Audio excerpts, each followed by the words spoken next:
England are probably the second most not exciting, interesting team to talk about besides France.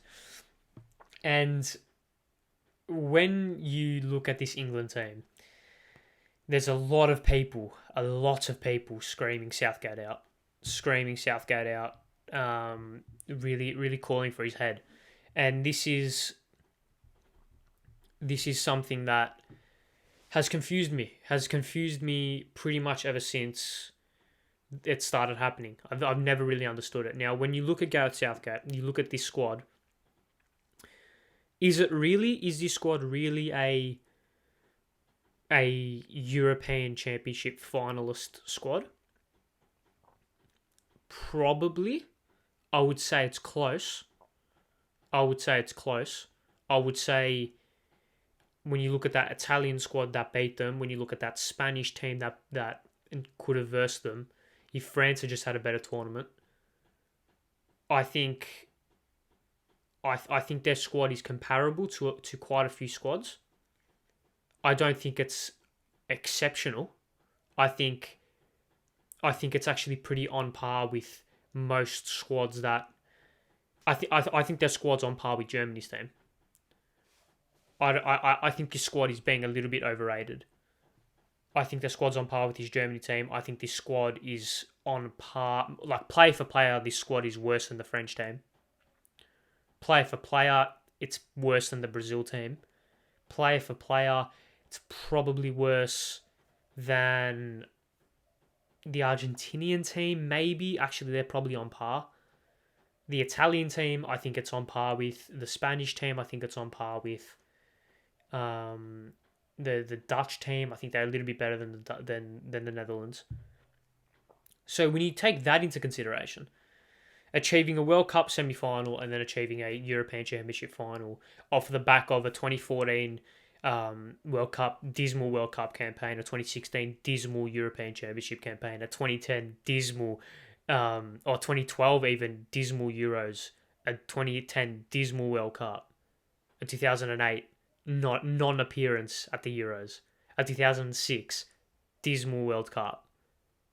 You take all of that into consideration, the fact that they've reached a World Cup semi-final and a European Championship final in which Marcus Rashford kicks a ball 4 centimetres to the right, England probably win the Euros. The overreaction and the whole get Southgate out, sack him now, is you're wasting the talents of this squad is bizarre to me. Is so bizarre. Gareth Southgate is England's second most successful manager in history. History. That's fact.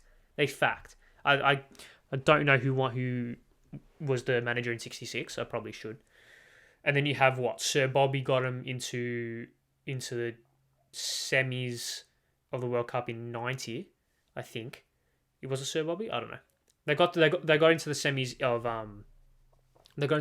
of Italia '90. I don't know. I am pretty sure it was Bobby Robson there.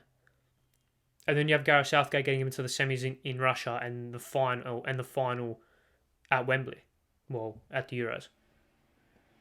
Is Gareth Southgate the most tactically nuanced and tactically fluid manager? No, definitely not. We saw that. He's not.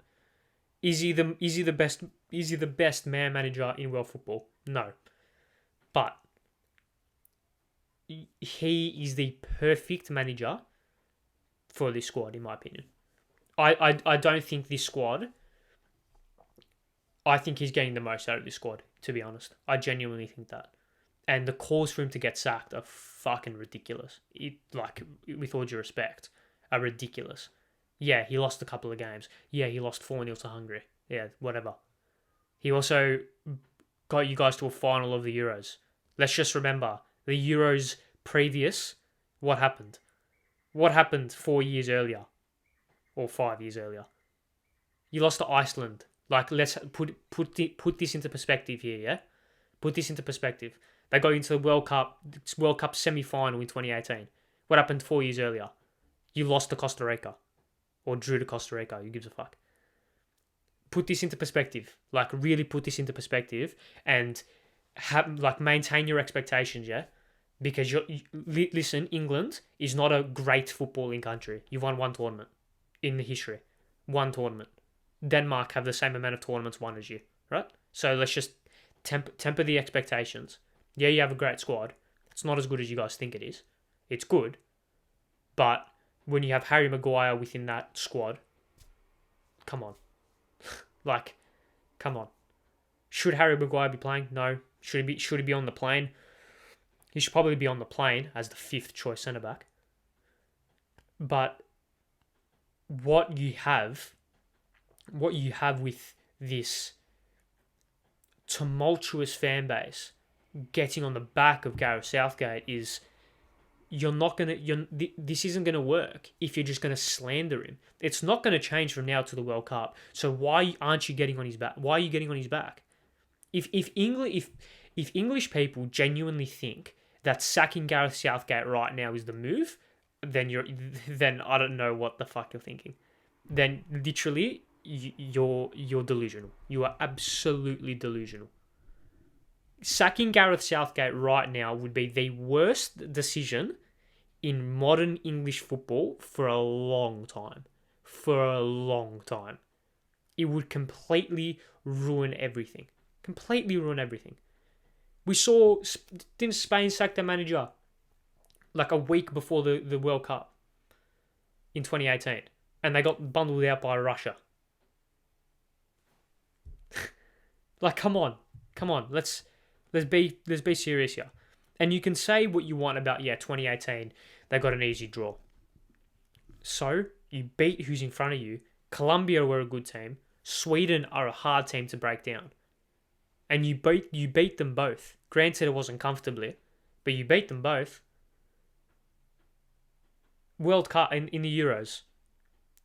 Beat Croatia comfortably. It was only 1-0, but you beat them. Drew to Scotland, and Scotland came for a draw, so you can't really put a whole lot of blame on you guys for that. Beat Czech Republic. You beat Germany, which is, I don't know how that isn't built up to what it actually is, because it's a massive result. You destroy Ukraine, I think it was 4-0. And then you beat Denmark 2-1, a very good Denmark team. Like a very good Denmark team. A well-drilled Denmark team. And then you're 5 centimetres away from beating Italy. Like, you're 5 centimetres away. Marcus Rashford kicks that ball 5 centimetres to the right. England win the Euros. So this whole notion of Southgate, it's not working. It just shut up. Like, because it is working. Until it's proven to not work when it matters, then say it. If Gareth Southgate goes out, because you can't say, I want to preface this by saying you can't say that he's wasted this group of players, or that he's wasting this group of players. Because why? Because he lost 4-0 to Hungary in the Nations League. In the Nations League. Like anyone gives a fuck about the Nations League. Gareth Southgate could lose every Nations League game 10-0. I genuinely don't think it would matter one bit. If Gareth Southgate lost 4-0 to Hungary at the World Cup, okay, then there's issues and then something needs to be done. It's the Nations League. Just relax. The Nations League doesn't matter. So the fact that you're saying that he's wasting this group of players is so bizarre, because why do you care about the Nations League? If he wastes this group of players by not doing well at the World Cup, then there's the issue. Then there's something that needs to be talked about. But he's had two major tournaments and he's succeeded both times. Did England think that they were going to make the semi-finals of the World Cup in 2018? No. Did they think they were going to make the final in 2020 or 2021? No. Did they? What's their expectation this year? I think they'll win it. I said this in February. I think they'll win it. So, what the whole sack Southgate thing is about, I don't understand. Yes, the picking his favourites is a little bit of a, maybe not cop out, or a kind of explanation. The constant Harry Maguire selection, the constant Jordan Henderson selection at times. Jordan Pickford as well. But is that really grounds to sack him? Is it? Is it really grounds to sack him? I don't think it is. What you have is a manager and a group of players that have clicked. Quite clearly they've clicked because they've clicked when it matters. Just because they don't click in the Nations League or in friendlies doesn't mean that they won't click at the World Cup or at the Euros, because we've seen that they have. The squad taken from 2018 to 2021 was very different. I can just, a couple of names off my head. Jamie Vardy didn't play, but Jesse Lingard, Dele Alli, Ashley Young, like these players didn't play in 2021. They were very heavily featured in 2018. Eric Dyer as well. Just a couple of names. And this squad is still young. This squad, I think this England squad will hit its prime next World Cup. I think in 2026 and even in 2024 for the next Euros, because you have Harry Kane will be what, 32, 33 maybe in 2024 or in 2026. You have Foden will be in his prime, Mount will be in his prime, Sterling will probably just be beyond his prime, Sancho will be in his prime, Bellingham will be in his prime, Phillips will be in his prime, Rice will be in his prime, Tomori will be in his prime, Reece James, Alexander-Arnold will be in their prime, Ben Chilwell will be in his prime, John Stones will probably just be beyond his... Actually, no, John Stones will be in his peak. So, like, this squad isn't a finished squad. Let's not pretend that this is England's last chance, because it's not. It's not England's last chance. So, the upheaval and the uproar around it's not working, get rid of him, is so reactionary, so delusional, and so arrogant. So arrogant. It is ridiculously arrogant. But I think that's what English fans have...